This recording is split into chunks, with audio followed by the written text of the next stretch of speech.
Info farmer Times کے دوستوں، کینجھر جھیل میں متنازع قبر۔ کینجھر جھیل میں، جو عام طور پر کلری جھیل کہلاتی ہے، کراچی سے 122 کلومیٹر کی مسافت پر ضلع ٹھٹہ، صوبہ سندھ، پاکستان میں واقع ہے۔ یہ پاکستان میں میٹھے پانی کی دوسری بڑی جھیل ہے۔ یہ جھیل ضلع ٹھٹہ اور کراچی میں فراہمی آب کا ایک اہم ذریعہ ہے۔ یہ جھیل بے شمار پرندوں کا مسکن ہے اور اس کو پرندوں کے لیے محفوظ قرار دیا گیا ہے۔ سردیوں میں یہاں سائبیریا سے بھی مہاجر پرندے سردیاں گزارنے آتے ہیں۔ یہ جھیل اپنے وسط اور لہروں کی وجہ سے سمندر کا منظر پیش کرتی ہے۔ سندھ کے لوک ادب کی کہانیوں میں نوری جام تماچی کی داستان سما خاندان کے مشہور حاکم جام تماچی کے گرد گھومتی ہے، جس کا پایا تخت ٹھٹہ تھا۔ کینجھر کے گرد مچھیروں کی ایک بستی تھی۔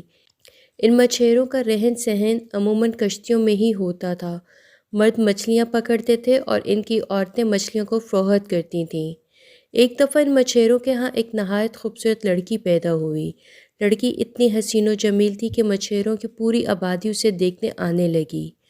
لڑکی کی جگمگاتی اور پرنور صورت دیکھنے کے بعد بستی کے لوگوں نے فیصلہ کیا کہ اس لڑکی کا نام نوری رکھا جائے۔ نوری جوں جوں بڑی ہوتی گئی، اس کی خوبصورتی میں اضافہ ہوتا رہا۔ وہ انتہائی حسین و جمیل تھی۔ اس کے حسن کے چرچے زبان و زد عام تھے۔ ایک دن جام تماچی، جسے سیر و شکار کا شوق تھا، اپنی شاہی کشتی میں بیٹھ کر کینجھر جھیل کی سیر کر رہا تھا کہ اچانک اس کی نظر نوری پر پڑی اور وہ اس کے حسن سے متاثر ہوئے بغیر نہ رہ سکا اور واپس اپنے محل میں آ کر اسی کے بارے میں سوچنے لگا۔ اب نوری کی سادگی اس کی آنکھوں میں گھوم رہی تھی۔ جام تماچی نے فیصلہ کیا کہ وہ نوری سے شادی کرے گا۔ ذات پات کے سب بندھن اس کی نظر میں کوئی حیثیت نہیں رکھتے تھے۔ اس نے نوری کے رشتہ داروں کو اپنے محل میں طلب کیا۔ نوری کے سبھی عزیز و اقارب اس خبر کو سن کر بہت خوش تھے کہ ان کا حاکم نوری سے شادی کرنا چاہتا ہے۔ اس رشتے کے عوض یہ جھیل تماچی نے نوری کے باپ کینجھر کے نام کر دی اور مچھیروں سے جو محصول لیا جاتا تھا اسے بھی معاف کر دیا۔ غریب مچھیروں کے دن پھر گئے۔ نوری بیاہ کر محل میں آئی اور دوسری رانیوں کے ساتھ رہنے لگی، لیکن وہ اپنی اصلیت نہ بھولی۔ کبھی کبھار جام مورچھل لے کر نوری پر جھلتا تو نوری سراپا التجا بن جاتی اور کہتی، سرتاج، میں ایک ادنا سی مچھیرن ہوں۔ مچھلی کی بو میرے پورے وجود میں رچی بسی ہے، جو محل کا عطر و عنبر لگانے سے بھی نہیں جاتی۔ آپ مجھے پنکھا جھل کر شرمسار نہ کریں۔ جام کہتا، یہ عجز و نیاز ہی تیرا حسن اور تیری ادا ہے۔ آہستہ آہستہ دوسری رانیاں اس سے حسد کرنے لگیں اور جام سے اس محبت کے لیے استفسار کرنے لگیں۔ ایک دن اس نے اپنی رانیوں کو کہلا بھیجا کہ وہ تیار ہو کر بیٹھیں۔ جو اس دن سب سے زیادہ خوبصورت لگے گی وہ اس سے سیر کرانے لے جائے گا۔ جام کا پیغام سن کر سب سجنے سنورنے لگیں، لیکن نوری نے اس دن اپنے مچھیروں والا وہ لباس پہنا جس میں تماچی نے اسے پہلی بار دیکھا تھا۔ جام جو ہی محل میں داخل ہوا، رانیاں اسے طرح طرح کے تحائف دینے لگیں۔ نوری نے اسے کینجھر جھیل کا کمل پیش کیا۔ اس کی یہ ادا جام کو بھا گئی۔ اس نے نوری کو مہارانی کا رتبہ دیا، جس سے محل کی تمام رانیوں پر نوری کی اطاعت و فرمانبرداری لازم تھی۔ جام تماچی کو نوری کی سادگی اور معصومیت بہت پسند تھی۔ یہی وجہ تھی کہ نوری مہارانی کے درجے تک جا پہنچی تھی۔ محل کے زیادہ تر لوگوں کے لیے ایک مچھیرے کی بیٹی کو ملکہ تسلیم کرنا مشکل تھا۔ حسد کی وجہ سے باقی مہارانیوں نے بادشاہ کے کان بھرنا شروع کر دیے، لیکن بادشاہ نے ان کی باتوں پر کان نہ دھرے۔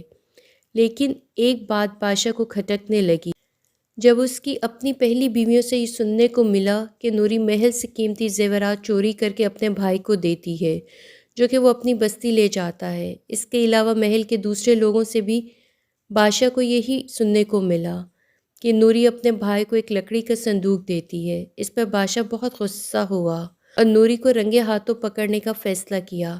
چنانچہ جب نوری کا بھائی اس سے ملنے آیا تو بادشاہ نے اپنے محافظ نوری کے آس پاس مقرر کر دیے۔ جیسے ہی نوری نے اپنے بھائی کو لکڑی کا صندوق دیا تو محافظوں نے نوری کو رنگے ہاتھوں پکڑ لیا اور صندوق چھین کر بادشاہ کی خدمت میں پیش کر دیا۔ بادشاہ بہت غصے میں تھا اور صندوق کھولنے کا حکم دیا۔